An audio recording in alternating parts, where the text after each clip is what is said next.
Saint Michael, the archangel, defend us in battle. Be our protection against the wickedness and snares of the devil.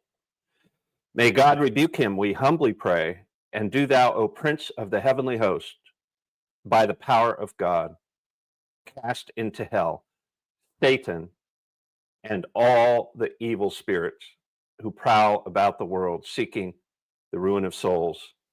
Amen. In the name of the Father, and the Son, and the Holy Spirit. Amen. Broadcasting this morning, 6 a.m. Eastern Time, from St. Michael Parish in Augusta, Maine, tucked up in the corner of the United States of America. Good morning. Hope you have your coffee. Mine's almost done. Been preparing for the show over the last hour, praying that I don't have a repeat of yesterday morning's show, which left me so depressed that I couldn't get out of my own way the rest of the day. A bunch of things went wrong as I was broadcasting, and I ended up wrapping things up a little bit early. If you want to see my angst, you can go and watch it on archive at michaelheath.tv. So michaelheath.tv. I want to, by way of announcements, I suppose, here at the beginning of today's live stream, thank a supporter. I'm not going to name him because, as I wrote in, we're going to talk about it in just a minute, why I'm not going to name the donor. He probably gave me permission to do it, but I'm still not going to do it because I, especially after Tuesday's election results, feel like if I live long enough, I'm going to die in prison, because Tuesday's result betrays a kind of spiritual and political malaise and laziness that cannot end well, and will probably end in men like me, men and women like me, going to prison if the Democrats are allowed to fall into communism. So what we're being given now is a choice. We're going to talk about, I'm getting a little bit ahead of myself. We're going to talk about that. I wanted to thank the donor and encourage you to help me to make it to the end of the year, paying my bills. My wife and I listened to an economist's teaching about the toxicity of debt 20 some years ago, and convinced us to get out of debt. We had a mortgage at the time, and we proceeded to make double payments, to follow the tactics and advice of this particular broadcaster. And wow, it really revolutionized our economic life, I must say. We've had one or two occasions in the last 20 years where we did incur some debt, but it was done. We entered into those short-term debts with trepidation and sorrow. We kind of had to go there, but we paid one. I don't remember if it was two or just one, but we managed to eliminate them very rapidly. And we have no debt on our cars. We have no debt on a credit card. We have no mortgage. We have debt is just horrible. So my mindset with respect to producing this live stream and my daily email is I'd like to have the money in the bank to pay the bills as early as I can put it there. I donate all of my time to do this. And so the only thing I have to pay for is internet and the computer equipment, the subscriptions, and there aren't many now. with StreamYard. StreamYard is like a miracle platform. That's what I'm using to live stream with now. It's baking in new functionality practically every day, I feel like, and it runs within a browser tab. You don't have to install it on your computer. I wish it weren't a prescription. I wish a subscription. I hate subscriptions because they remind me of mortgages. I wish for a world where there's an option to own software like this, make it ours, make it our property, instead of everything becoming a subscription. We're creating a renter and credit world, a world where the plebs, you and I, have to rent everything, and we proceed into the future on credit. This is nonsensical, insane, ridiculous, stupid, but it fits with the announcement in 2020 when World War III started, and the internet being the battle space, the battleground for World War III, started 5 years ago. 5 years ago, it fits with the battle plan, the promise, the vision of Klaus Schwab and the oligarchs, the global oligarchs who run the World Economic Forum.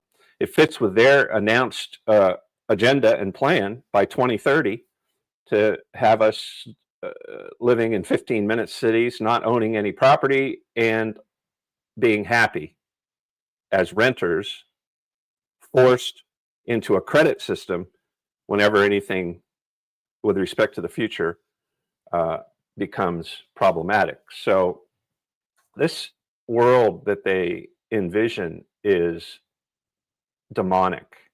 It's spiritually, it's destructive of your soul.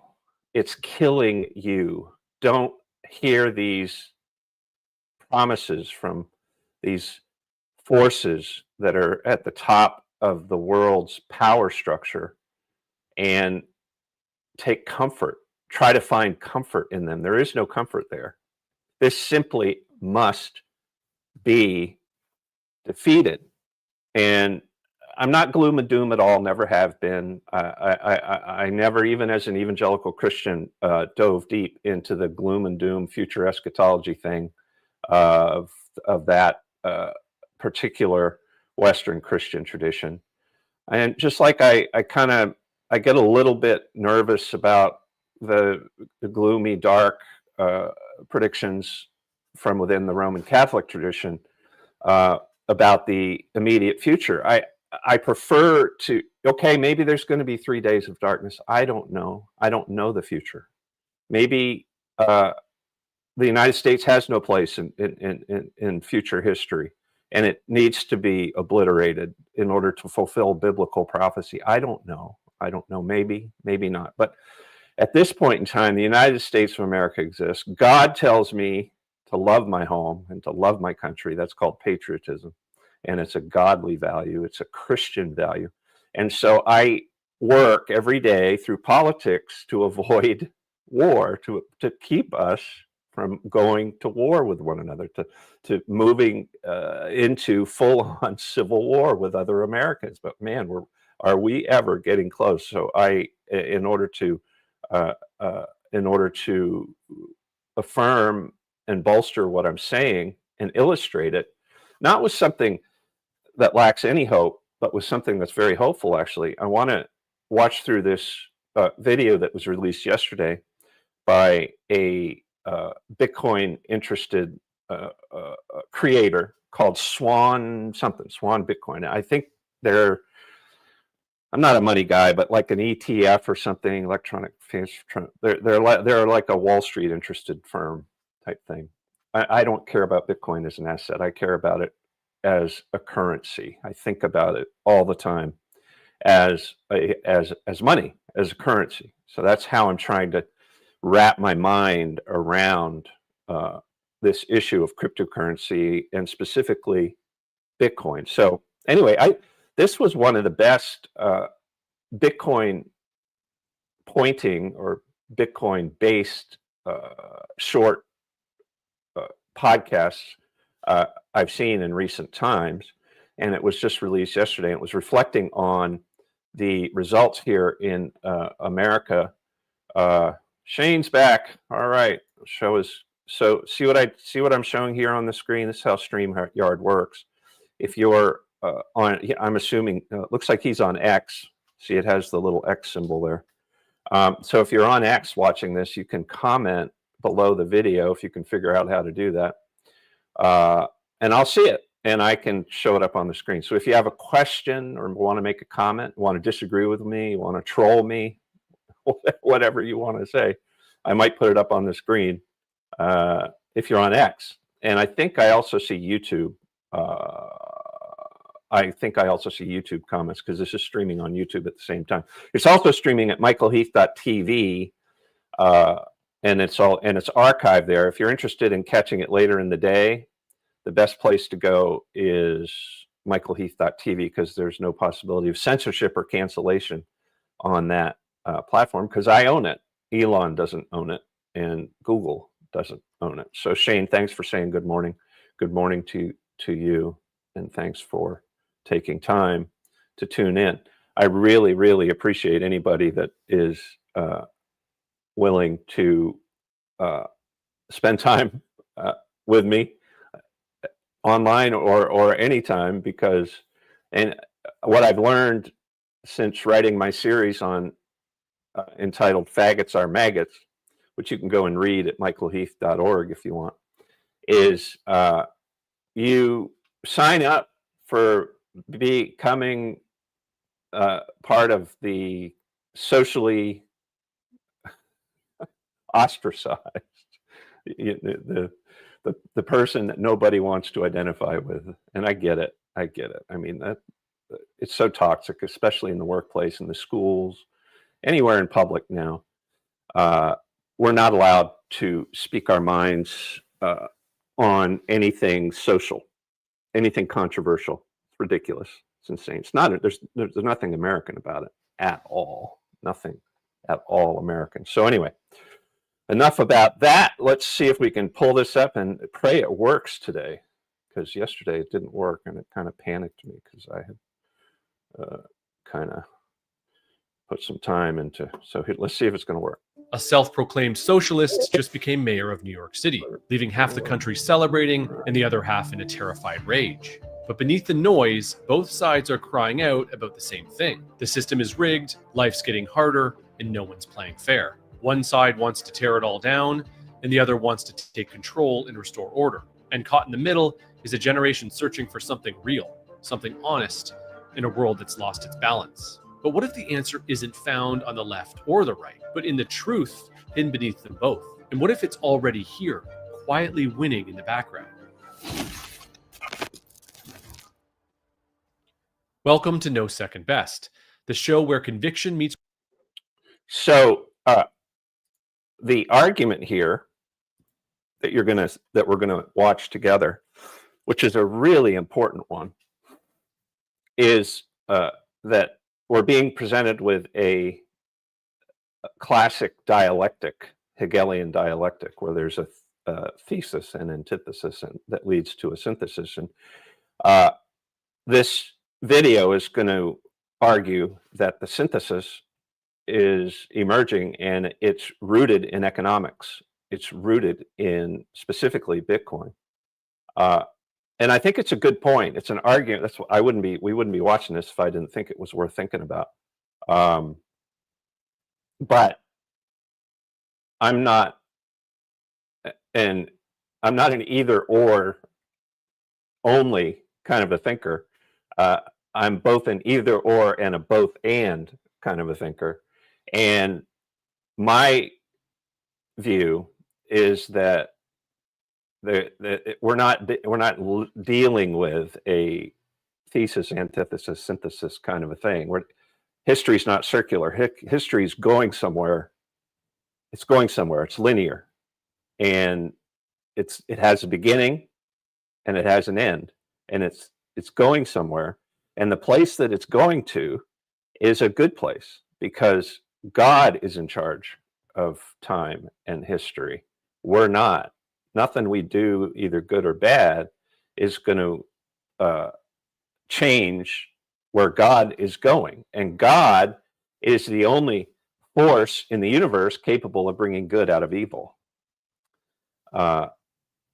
He can do that. He can cause World War III to end with goodness, truth, and beauty in charge, and these fever dreams of Klaus Schwab and Bill Gates and Donald Trump and Joe Biden and Barack Obama and Gavin Newsom, these fever dreams coming to an end and dissipating without bloody violence. So if there is a thesis, antithesis, synthesis, in my mind, the synthesis is not economic, it's ethical. And you're going to hear that ethical thread in this argument that's being made by this Bitcoin company called Swan, which is encouraging to me. I'm seeing ethics and morality all over everything nowadays.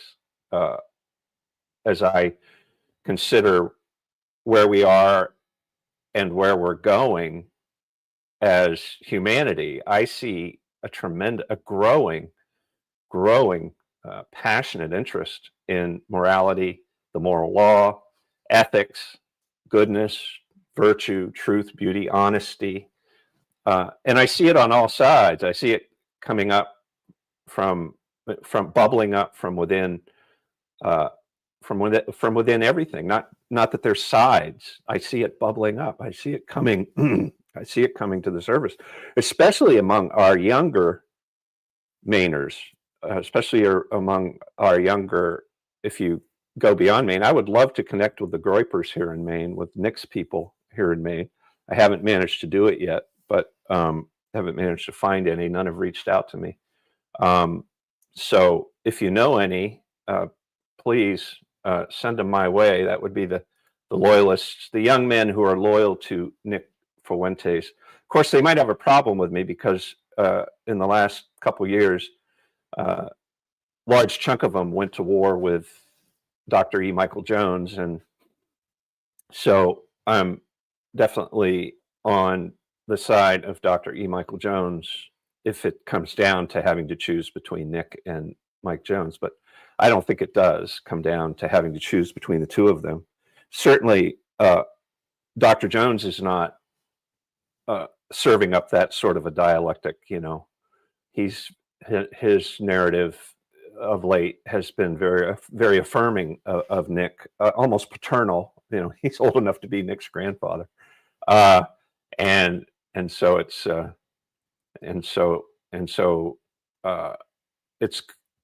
it's good. It's good. I see so much in my feed that gives me hope for the future. But at the same time, I see stuff, and we're going to talk about it this morning, in the narrative of Steve Bannon that is not just concerning, but terrifying, really. I don't want to die in prison, but whew, if who knows? You know, who knows? Nobody knows the future except for God. So let's go back to this video. So we're watching about this podcaster's analysis of what happened on Tuesday in the elections throughout the United States of America. It's reality, and reality points straight to Bitcoin. I'm your host, Hurley. Now let's get into it.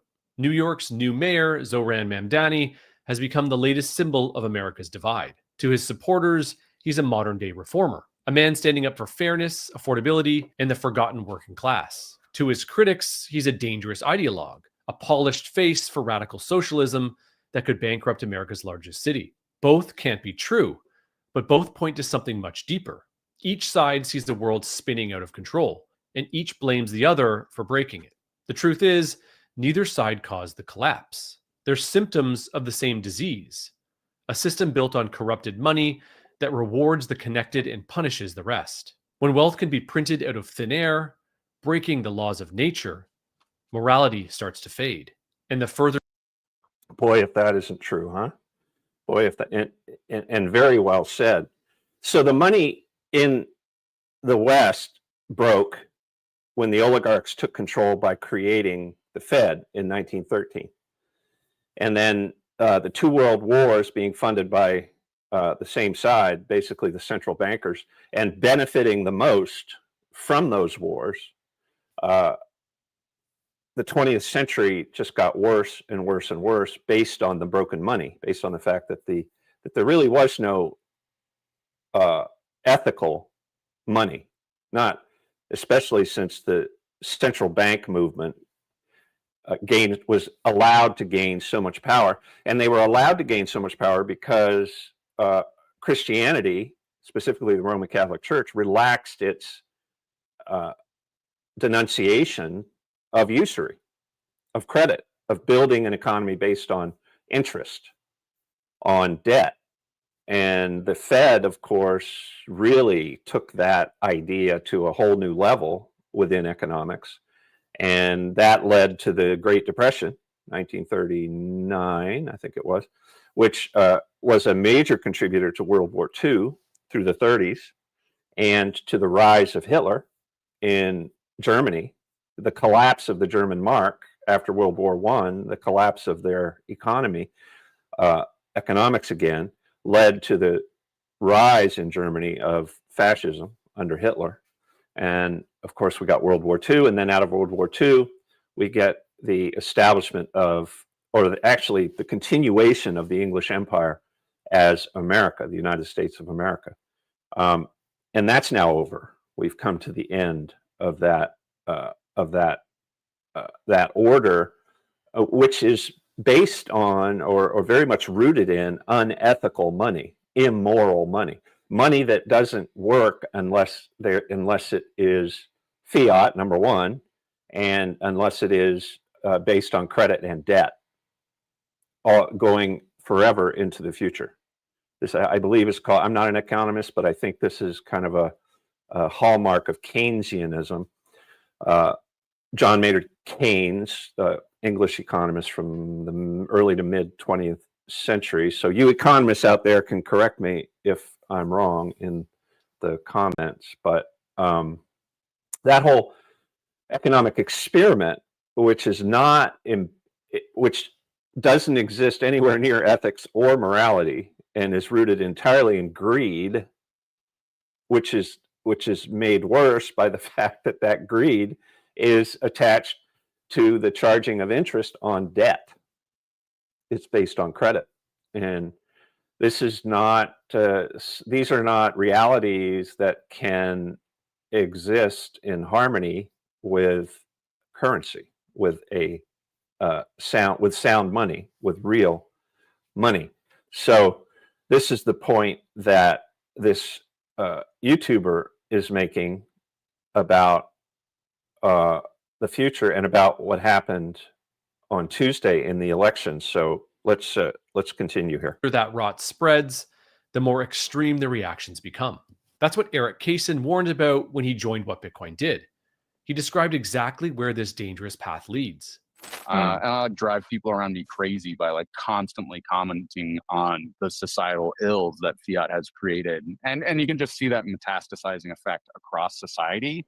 And at this point in America, like I highly expect in the next 5 years, it's fascism or communism. It's like one of the two choices. And that's just a result of a broken money system. And it's really interesting to like watch America become like the Wiemeyer remix of like 2030s, you know, and like, that's what we're going to get. And it's pretty scary because also like the communists have like a very strong argument now of like, yeah, like let's just seize the boomers' property, redistribute it to the youth because like they f***ed us over. We'll never can touch Social Security. We'll never get entitlements. They're just handing out willy-nilly Medicare to everyone except for the youth. So yeah, like let's just have a full-on communist party, start seizing wealth across the board, start executing VCs. It'll work great. And at that point, that's when you get somebody in the far right being like, hey, they're going to kill all you guys if you don't give me radical power. So you can either sign up here or get executed by the communists. Which one? When people lose. So that is such a powerful insight that young man had. It's so true. The thing is, he kind of pushes it out into the future. But having been involved with politics now for 40 years in Maine, I feel like it's here.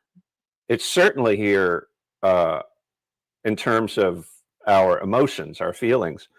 Speaking as a young boomer, more and more of my peers are coming to terms with the fact that their families are as hostile as they are to them just because they're old, because something inside of them when they were parents or whatever broke, something failed miserably. They're being forced to reflect on their own past and ask questions that they never that they should have been asking themselves a long time ago, but they're now asking.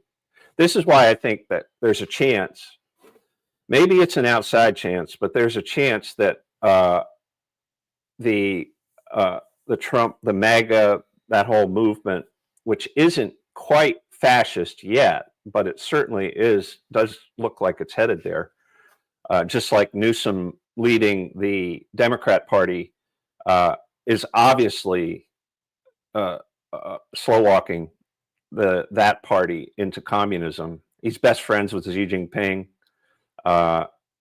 where you've got Trump going to visit with Xi Jinping. He's able to talk to the guy, but Trump is not. Trump's movement and Trump himself are not going to be in the same relationship with or in the same proximity to the Chinese Communist Party. Here in Maine, we have our governor, Jezebel Janet Kills, willing to make sure that the dirty laundry of the CCP here in Maine never gets washed and only remains hidden behind her power. She uses her power to assure that the illegal marijuana grows, which Steve Robinson has done such an incredible job exposing. What courage that guy has, Steve Robinson.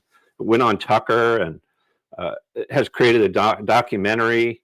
My former employee, Michael Hine, who unfortunately I can't have anything to do with anymore because of his personal hatred of people, of good people.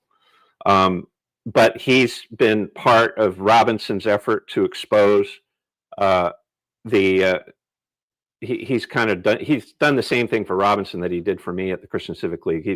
He's a great loyal worker, hard worker, and he's not gunning for Robinson yet. So he is gunning for me. So we'll see what happens with that next. But Robinson has exposed this. There's no question that Jezebel Janet Kills is abusing her power to make sure that our laws don't get enforced, that our marijuana grow laws don't get enforced. We've got it here in Maine. We've got full-on communism within the Democratic Party here in Maine. Look at the results of this last election.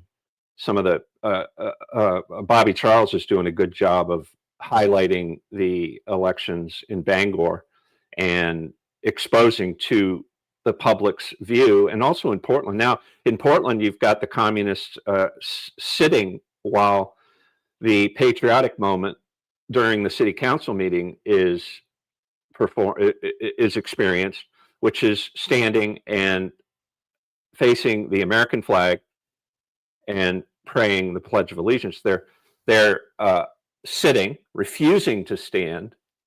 See, this, politically speaking, we already are there. Here in Maine, we are living into we have a political civil war. It's beyond debate now. We're not debating. We're not listening. We're not respecting the process of America.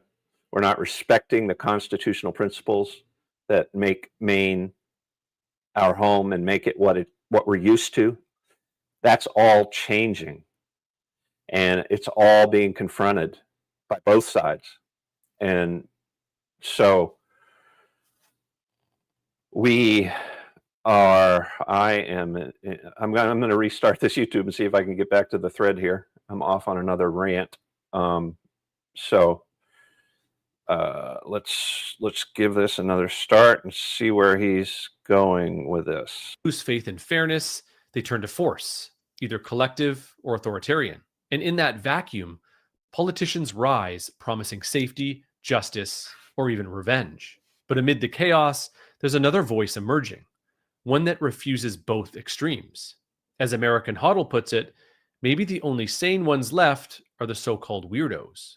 People used to say in the early days of Bitcoin, it had no killer app. And it's like, the killer app is prosperity. You know, prosperity is the killer app, and every single person on earth wants that. And when you talk about this political fight that's happening now between the commies and, you know, the fascists, and I was just listening to like Fuentes on Tucker Carlson, and he throws in there as this like sort of casual aside that he admires Joseph Stalin. And it's like, and it just gets brushed right by it. It's like, okay, both of these guys, the Luigi Mangione left, the Groypers, everyone's an economic populist, and economic populism is rising. And I think that we, as the Bitcoiners, this is so true and so hopeful. But it's not just economic populism that's rising; it's also moral populism that's rising. I see evidence of that every day in Maine when I check the X feed for my friend Tim Bodnar, whose handle is @TruthslingerX, and he changes his the name on his account like he changes his socks. I think he changes it lately. He's been changing it practically every day. I'm just going to see what his latest name is. His latest name is Blunt Force Trauma. Blunt Force Trauma is his latest name, and he's gone to publishing about 2 or 3 AI generated political and religious songs a day. So talk about making efficient use of artificial intelligence to produce art. And he's a main treasure, this guy, Bodnar. He's and he's a treasure in the way that this video is observing things changing. He's a weirdo. He's odd. You know, he goes to this meeting in Lincoln, Maine, little old Lincoln, Maine, and there's a suit-wearing old boomer like me there who's on the school board, and Tim comes in like Tim comes in. You know, he doesn't read the room. He takes over the room. He conquers the room, and he did it there in Lincoln. In spades, right? I mean, we've all seen the videos. They went viral. He was assaulted. That school board member ended up resigning. And it touched off an immense controversy within the so-called conservative movement, right? Heidi, what's her name? The political veteran there who's stepped up to save the girls in the locker rooms. She comes out and says, oh, you know, you've ruined everything we're doing, right? So there's most of the forces that are politically active in Maine right now that are capturing the money from the smaller donors are playing by the old rules. What are the old rules? Well, the old rules are you go to these committee meetings and they shove your Christian concerns. They either don't allow them to be shared or they put them at the very end of the meeting during the public comment section. And then you've got 1, maybe 2 members of the school board or the city council who know better and who don't want to just accept the word of the lawyers and the Augusta-based legal associations and political associations, which are all left-leaning, which are all more friendly to the progressive ideology than they are to anything conservative, traditional, or historic in the state of Maine. And you've got this all over Maine, on all of our school boards, on all of our city councils. You've got these good-hearted, common sense-oriented, thinking men and women, but they're in a minority. They're in a severe minority statewide. But there's a movement growing to fix that, and it's the weirdos that these guys here in this video are talking about who are leading the charge. Weirdos, right? Like Tim Bodnar and his wife Jen, which is the @TruthSlingerX project on Twitter, the old Twitter on X. But then you've also got Richard, who is expanding onto Facebook, Richard Coffrin, with his @Unquirer account on X. And I'm not going to name everybody, but you've got there's a bunch of them all over Maine.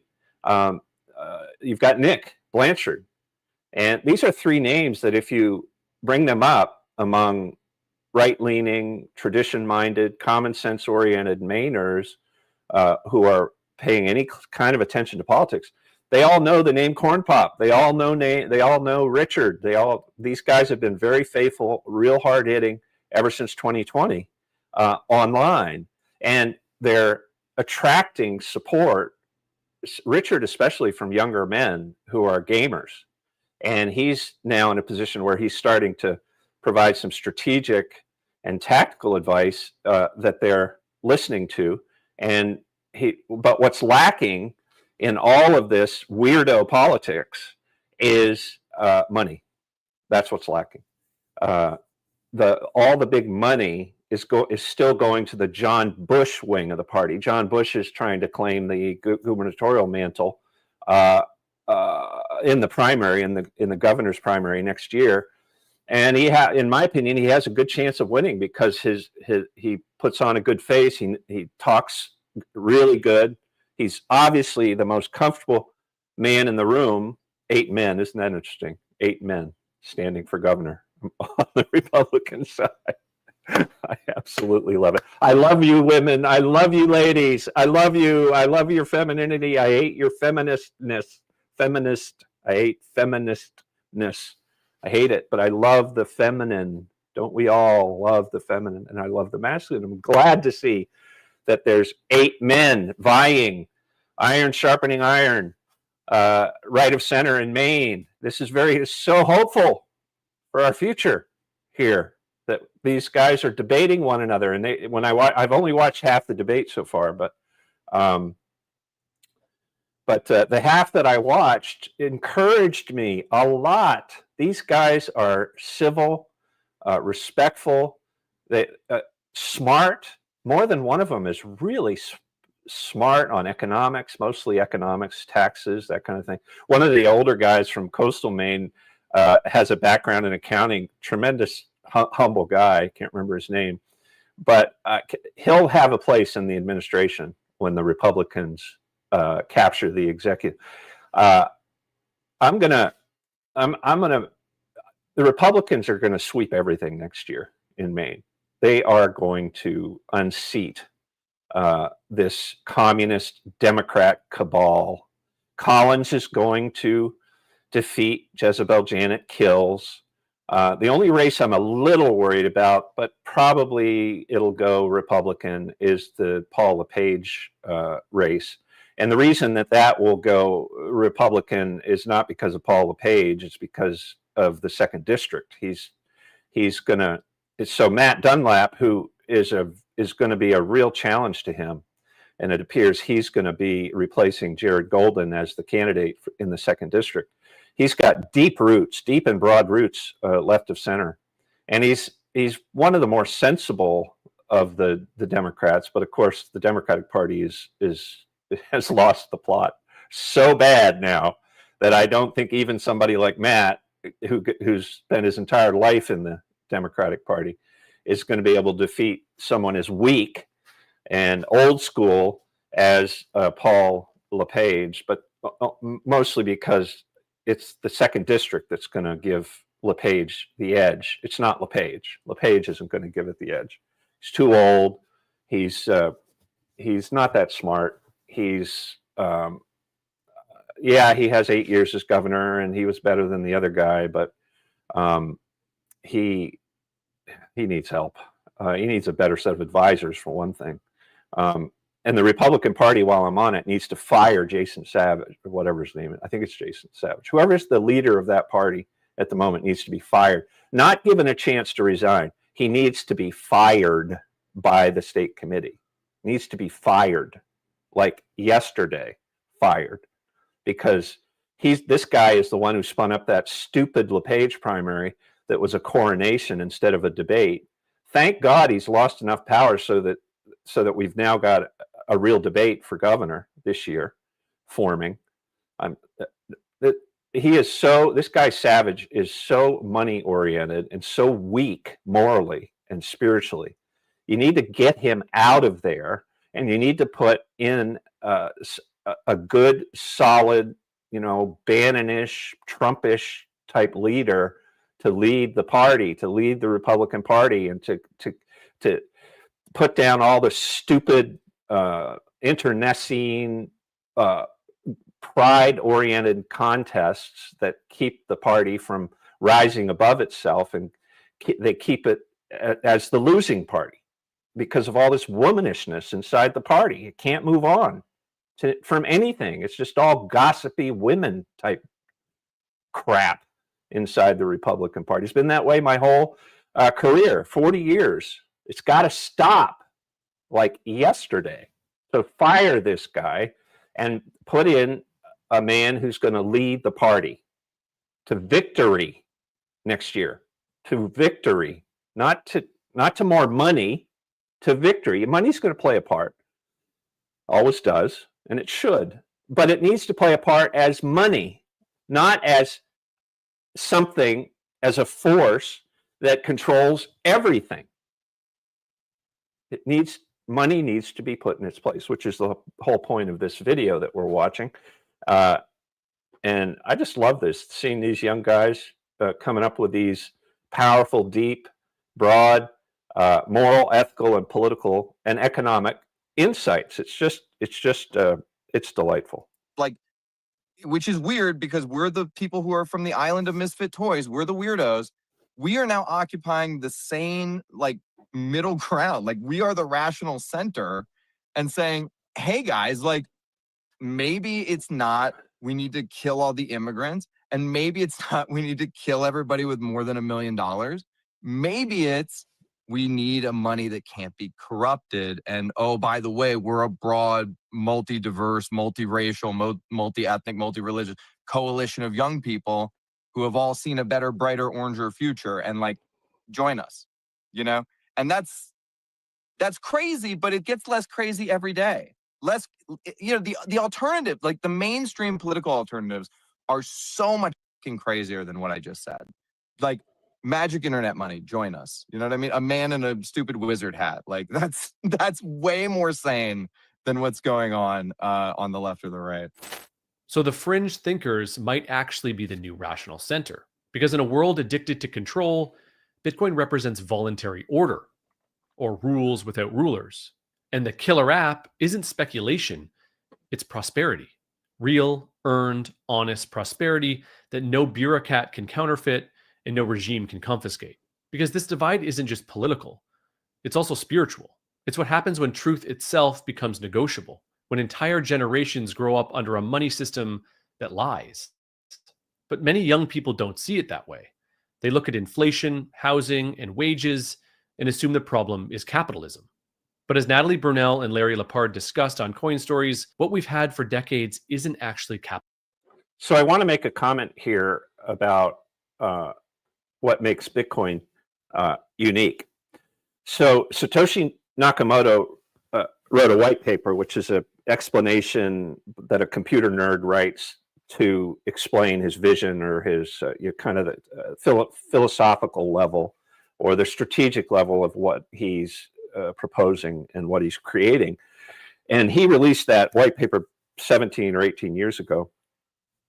And the Bitcoin protocol, which is what it is very much rooted in the idea of decentralization, and also it's one of its pillars, one of its dogmas is 21 million bitcoins. There's only ever going to be 21 million Bitcoin, and those 21 million are going to be created until I think 2140 or something. That's when they will all have been created. So we've got another 100 years, more than 100 years, for these bitcoins to come into existence.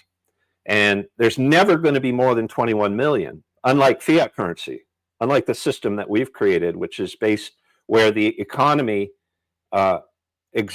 works fundamentally because over time, because the government or the central banks have the exclusive power to print more money. So we literally print value into existence, more value. But when they print new dollars, and everybody now knows this, or they're coming to know it, when they print those new dollars debase the old dollars. They steal value from the dollars that existed before. And the group that benefits the most from the printing of new dollars is the group that's closest to the printer, which is why the oligarchs, the government, Trump's, the billionaire class, which is close enough to get that zero interest money instantly when it's printed. That's why the gap is widening between them and us, between them and everybody else, is because of that effect. It has a quintillion effect. I don't remember the name of it in economics, but so Bitcoin, the protocol, is designed to be the opposite of that.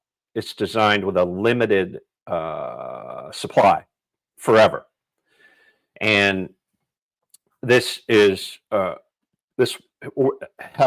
helps to make Bitcoin.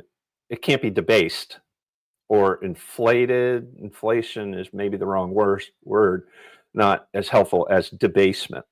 Now, the guy who's gone deep on this, I've interviewed twice now, and you can find him on my archive.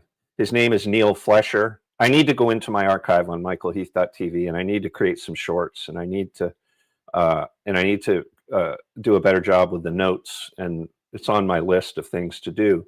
But if you go on there, I think, and you look for Neil Flesher, if you want to go deeper on this point, he can explain it much better than I can. He just published a book about it, and I've read it. He's published 2 books about it. One of them is really a great introduction to what we're talking about here, because he updated The Wizard of Oz, which a lot of people don't know was written by Frank Baum from an economic perspective. It's a critique of economics, and so Neil updated The Wizard of Oz, and I've read that book, and it's clever, it's fun, it's entertaining, and it'll help you to think about what we're talking about this morning in a deeper and more helpful way. So go to michaelheath.tv and look for Neil Flesher if you want to go deeper on this point. So now these guys are going to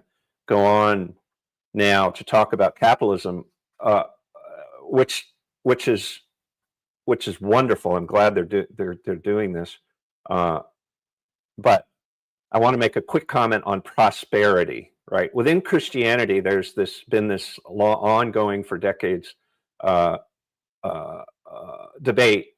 The prosperity gospel, it's called. We dare not go there. We dare not elevate the idea of prosperity beyond where it belongs. Now, if we're talking about economics, I think it's important, and I'm not going to disagree with these guys. I think that that the idea that our money, that our economics can bring stability, predictability, prosperity for our children and grandchildren. This is a powerful narrative going forward here, really powerful. And I see the traditionalists, the right wing, the conservatives, the Republicans beginning to capture this narrative, to identify with it and begin to articulate it.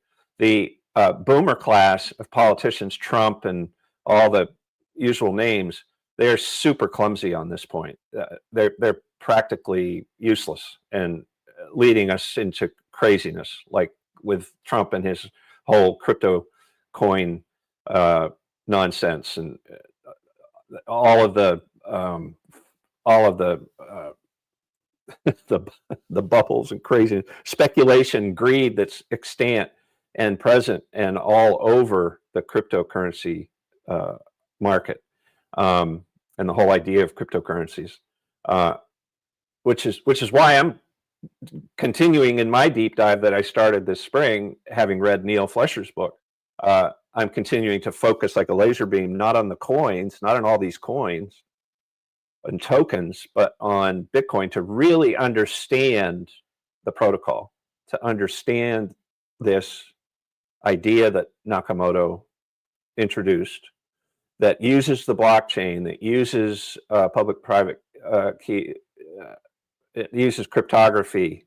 Some of these ideas that the cypherpunks put into the world, the real world. Fascinated by this. I am fascinated by it, and the more I learn about it, the more I appreciate it. So, continuing on here, we're going to wrap by 7. Thank you for watching. You can ask a question or make a comment if you're on X or YouTube, and I will see it, and maybe I'll answer it or whatever. So, continuing on with with these young people who are doing such a great job of pointing to a more hopeful and stable future. Capitalism at all. I just find all of this fascinating because when I watch interviews with younger voters, they all really demonize capitalism and they blame it for all of the problems that they're facing. And they resent the corporations, the executives. And I understand what it's like to want to tax the rich because I really resonated with that movement after the great financial crisis. I was like a total Bernie supporter, and I felt like there was just such an injustice at the core of the system, and that some force, which I guess thought should be the government, needed to go in there and equalize things and redistribute the wealth and share it with the working class that's working so hard but feeling disenfranchised. And it wasn't until I went down the rabbit hole of Bitcoin and started studying different economic theories and really took the time to learn what capitalism actually is, that it completely changed my worldview. And I realized I was blaming a lot of the symptoms on the wrong thing.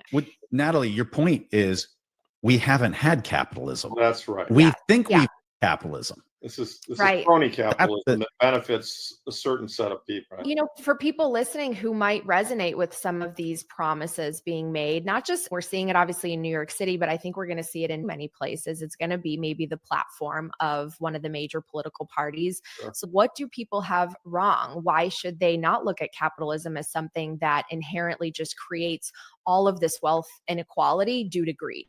So that's obviously it's an advertisement for my book and for your book as well. But this isn't really capitalism, as Preston has pointed out. This is not really capitalism, and the reason it's unjust and unfair is that the system is stacked in favor of the people who are sitting at the top and are controlling the monetary strings. And in a fair monetary system, the wealth would not be so tilted to the top, and so. Capitalism in and of itself is not flawed. It created the greatest country in the world in 1946, and it has brought a standard of living to the world that had never been known before and will continue to increase forever if we allow it to flourish. But we don't have capitalism. We have crony capitalism, and that's the core of the problem. And you can't solve it through taxation. Taxation is just money the government grabs to waste on stupid shit. You can only solve it through greater efficiency. And the only way you can get greater efficiency is to have engineers running the place and to basically be pricing money. To have engineers. This guy's a technocrat. Capitalist. Look, what we need going forward, what the whole world needs, what Maine needs, what America needs, is a truly free market. A free market. We don't need to concentrate capital. Now, look, we do need, as a government, creating ethical rules with respect to capital. When you're talking about building a manufacturing plant, for example, liabilities, we got to take that into account. Our rules and our laws, our economic expectations need to encourage the concentration of just enough capital, in my opinion, I'm not an economist here, of just enough capital so that jobs are created good food is created, so that the culture works for the people, so that the economy and the culture and the medicine, the education, everything, it works for all the people of Maine. And I think the word capitalism is not terribly helpful now. I like the fact that he said crony capitalism. I hate the fact that he said engineers. We need engineers to engineer this. That's I think fascism. It's certainly technocracy. And I don't think we need either of those things, either technocracy or fascism, or capitalism, for quite frankly. But we do need to create an order here in Maine that encourages and allows capital to concentrate just enough so that we create jobs. So, which means we create, in this day and age, of course, since the Industrial Revolution, it means in part that we're going to create manufacturing plants, right, where humans. But see, all robotics and AI and technology is going to change the look and feel of all of that in the next 10, 20, 30, 40, 50 years. But and probably for the better, in my mind. But the point is, in terms of the economy, we need to encourage and enable goodness, truth, and beauty to emerge in institutional ways, in public spaces, in enterprises that an individual either couldn't or wouldn't create because of liability, because they would have to take on responsibilities beyond their power to control the entity, the institution. So yeah, it's complicated, but that's life's complicated, right? It's the way it is. Building anything good, true, and beautiful is going to be complicated. It's going to take hard work. It's going to take debate. It's going to take reason and thinking and all of these things, and not just engineers. You know, not that high IQ people shouldn't be in positions of power and be in positions where they're helping to build this new economy and secure the future for our children and our grandchildren. I think a meritocracy is very, very important, very good, very right. I'm not a communist. I'm not a socialist. So anyway, that's a little thing kind of a minor point that I wanted to pick on. We didn't get through the whole thing, but I'll put this YouTube. I'll try to put this YouTube in the show notes at michaelheath.tv, so that if you want to finish it, there's another 5 minutes to it, and it's all good. It's all very good stuff to think about. So don't fill your mind today with FUD by scrolling your Facebook feed and your Instagram feed and your X feed and allowing the algorithm to lead you into fear, uncertainty, and doubt, so that Elon Musk can become even richer, and so that Mark Zuckerberg can further integrate his bad demonic psychology into yours. Don't do that today. Think for yourself, and if you want to start thinking for yourself on social media, then go to your favorite search engine and do a search on 2 words: primal, and Nostr, Nostr, notes and other stuff through relays. So go do a search on that. It's free. So why wouldn't you do it? It's free. Primal and Nostr. Search on that. Go to primal.net. I think that's what it is. Let me double check. Yep, primal.net. And if you want to go see what I'm doing over there, go to primal.net / Heath, my last name, Heath, primal.net / Heath. And on a future show, we're going to go deep into Nostr and Primal and all of that. Man, I didn't get to even a tiny fraction of what I wanted to this morning. But thanks for watching. I'm so grateful that you did. Thank you especially to Shane Mitchell, my only commenter this morning, and he commented yesterday morning saying good morning. Appreciate your courage to be willing to publicly be linked to the faggots are maggots guy. You've got a lot of courage. So I'll be here tomorrow at 6 every morning at 6 a.m. and everything gets archived at michaelheath.tv every morning, 7 days a week, 6 a.m. Come and spend an hour with me. Let's end with the Lord's Prayer. Our Father, who art in heaven, hallowed be thy name, thy kingdom come, thy will be done, on earth as it is in heaven. Give us this day our daily bread, and forgive us our trespasses as we forgive those who trespass against us. And lead us not into temptation, but deliver us from evil. In the name of the Father, and the Son, and the Holy Spirit. Amen and amen. So glad that my audio worked this morning. I hate it when technical stuff breaks.